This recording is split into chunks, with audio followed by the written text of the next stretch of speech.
ભરૂચની આદિવાસી અને મુસ્લિમ મતદારોની બહુમતીવાળી ભરૂચની બેઠક પર હાર આલ પારની લડાઈ જામી રહી છે। એક તરફ આમ આદમી પાર્ટીમાંથી ઉમેદવાર ચૈતર વસાવા છે, તો બીજી બાજુ ભાજપે પોતાના 6 વખતના સાંસદ મનસુખ વસાવાને જ ઉતાર્યા છે મેદાનમાં।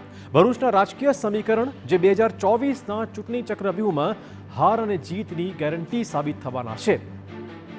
ભરૂચમાં આદિવાસી મતદારો જેની પડખે હોય તે જ પાર્ટી ઇલેક્શન જીતતું હોય છે, પરંતુ ભરૂચમાં એમ ફેક્ટર પણ જીત હારના સમીકરણ બદલી શકે તેમ છે। એટલે કે મુસ્લિમ વોટની વસ્તી પણ ચૂંટણીમાં નિર્ણાયક સાબિત થવાની હોય છે। આ ભરૂચ લોકસભા બેઠક પર 5.50 લાખ આદિવાસી મતદારો બીજા ક્રમાંકે આવે છે। લઘુમતી મતદારો જેમની સંખ્યા 3 લાખની આસપાસ છે। આ મતદારો કોંગ્રેસની કમિટેડ વોટ બેંક કહેવાય છે, પરંતુ આ ચૂંટણીમાં કોંગ્રેસ નહીં પરંતુ આપ ઇલેક્શન લડી રહ્યું છે। એટલે કે ઈવીએમમાં પંજાનું નિશાન જ નહીં હોય ત્યારે કોંગ્રેસની આ વોટ બેંક કેવી રીતે આપને મત આપશે તે મોટો સવાલ છે।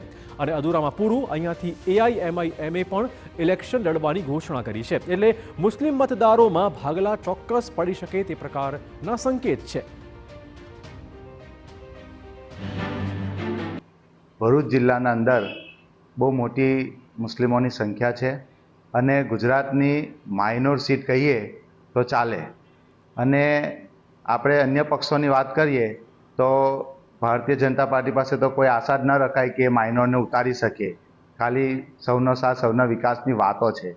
ત્યારે કોંગ્રેસ પાસે પણ ભરૂચની એવી માઇનોર પ્રજા આશ રાખતી હતી, તે પણ આ વખતના મતદાનના અંદર ઈવીએમમાં એમનો પંજો જોવા જ નહીં મળે। ત્યારે એવી પરિસ્થિતિના અંદર ભરૂચ માઇનોર માટે એમઆઈએમ એક વિકલ્પ બનીને આવેલું છે। અને હવે સવાલ એ વાતનો કે જો મુસ્લિમ મતદારો આમ આદમી પાર્ટી તરફ મતદાન ન કરે તો ચૈતર વસાવાનું ભરૂચમાં જીતવું અત્યંત મુશ્કેલ થઈ જશે। આ સાથે કોંગ્રેસમાં હજુ પણ નારાજગીનો માહોલ છે। મુમતાઝ પટેલ અને ફૈઝલ પટેલને આ ગઠબંધનથી ચોક્કસ વાંધો છે। ભરૂચમાં જ્યારે રાહુલ ગાંધીની યાત્રા પહોંચી ત્યારે પણ નેતાઓ જોવા નહોતા મળ્યા। એટલે કે કોંગ્રેસ જમીન પર આમ આદમી પાર્ટીની કેટલી મદદ કરશે આ પણ સવાલ ચર્ચામાં છે।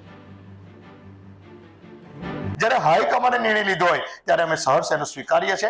અને જે નારાજગી હોય, ચોક્કસ આગેવાનો નારાજગી હતી, ચોક્કસ કાર્યકરની બે હોય કે અમારો ઉમેદવાર આવે, પરંતુ એ નારાજગી દૂર થઈ છે અને બધા એક બની અને અમે કામે લાગ્યા છે અને આ વખત પરિણામ ચોક્કસ મળવાનું છે એવો મને વિશ્વાસ છે।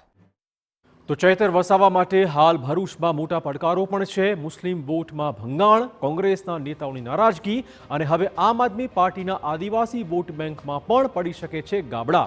ભરૂચમાં ચૈતર વસાવાને ટક્કર આપવા માટે ભાજપે છોટુ વસાવાના પુત્ર મહેશ વસાવાને પોતાની પડખે લીધા છે। એટલે મહેશ વસાવા પણ આદિવાસી વોટમાં ભાગલા પાડશે। એટલું જ નહીં પરંતુ હવે છોટુ વસાવાએ પણ ભરૂચમાં પોતાના ઉમેદવાર ઊભા કરવાની જાહેરાત કરી છે। એટલે ભરૂચમાં આદિવાસી સંગ્રામ ખૂબ જ રોમાંચક બનવાનું છે।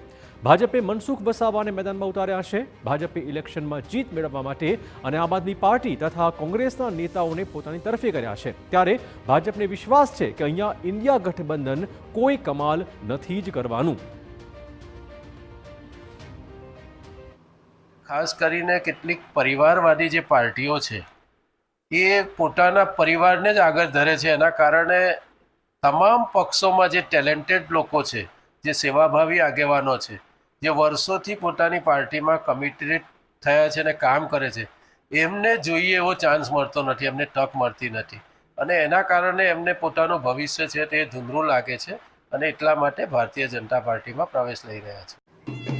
તો આમ ચૂંટણીની જાહેરાત પહેલા જ સતત બદલાતા સમીકરણ અને જોડતોડની રાજનીતિ ભરૂચ લોકસભા ચૂંટણીને વધુ રસપ્રદ બનાવી રહી છે। આ પરિસ્થિતિ વચ્ચે ચૂંટણીના જાણકારો માની રહ્યા છે કે જો મુસ્લિમ વોટ આમ આદમી પાર્ટીથી દૂર રહેશે તો ચૈતર વસાવાનું ભરૂચમાં જીતવું અત્યંત મુશ્કેલ સાબિત થવાનું છે। ભારતીય જનતા પાર્ટીએ બહુ પહેલેથી આ બધી ગોઠવણો કરી રાખી છે અને અત્યારે જે જોઈ રહ્યા છે તે પ્રમાણે ફૈઝલ અને મુમતાઝ જે સ્વર્ગસ્થ અહેમદભાઈ પટેલના ધરોહર છે એમણે અને એમનું પકડ સ્વાભાવિકપણે કદાચ લઘુમતી મતો પર હોય, પણ લઘુમતી મતોને પણ એણે ભારતીય જનતા પાર્ટીની દૂર લઈ જવા માટેની કોશિશ કરાઈ રહી છે। અને આપે કહ્યું એમ તો અમીમમાંથી ઓવેસી પાર્ટીમાંથી જો કોઈ ઊભો રહે તો એ બધા ત્યાં જતા રહે. એટલે છેવટે ચૈતર વસાવાને મત ન મળે એની પૂરેપૂરી ગણતરી મુકાયા પછી જ ભારતીય જનતા પાર્ટીએ ચૈતરને ભાજપમાં લાવવાની જે ઝુંબેશ હતી એ પડતી મૂકી અને એમણે એમની જીત માટેની શક્યતાઓ પાકી કરી છે. મુસ્લિમ મત જો એમને ન મળે તો ચૈતર વસાવાને જીતવું લગભગ અશક્ય બની જાય. તો આદિવાસી અને મુસ્લિમ મતો જ ભરૂચમાં જીત અને હારના સમીકરણ નક્કી કરવાના છે. ભરૂચ જિલ્લાની ડેડિયાપાડાની બેઠકને છોડી તમામ બેઠક ભાજપની પાસે છે. આવી સ્થિતિમાં ભરૂચ ખૂબ જ મોટી રસાકસી ઊભી કરી રહ્યું છે.